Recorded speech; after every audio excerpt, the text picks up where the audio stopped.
কিন্তু আমরা আমাদের দাবিটা বলছি।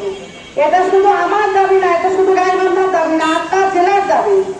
এই টানেল নির্মাণ হলে আমরা গাইবান্ধাবাসী সহ 8 জেলাবাসী আমরা উপকৃত হব। আমাদের যাতায়াতের যে একটা সমস্যা, আজকে ঢাকাটাতে আমাদের দীর্ঘ 6 থেকে 8 ঘন্টা সময় লাগে। আর এই টানেল নির্মাণ হলে আমরা অনেক সময় বাসে যাবো, প্রায় 150 কিলোমিটার পথ কমে যাবে এবং আমাদের যাতায়াতের সুবিধা হবে। আমরা অল্প সময়ের মতো ঢাকায় পৌঁছতে পারবো।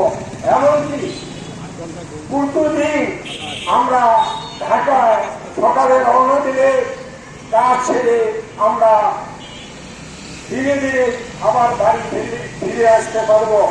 অন্য কোনোখানে যদি এই সেতুটা নির্মাণ করার চিন্তা করে তাহলে দেশের ক্ষতি হয়ে যাবে।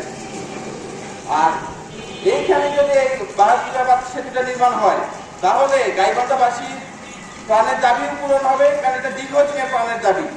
এবং এখানকার যে আর্থসামাজিক অবস্থা এবং আমাদের এখানে যে মানুষগুলো সহজ সরল সাধারণ কর্মজীবী মানুষগুলো, তাদেরও কিছু কর্মসংস্থানের সৃষ্টি হবে।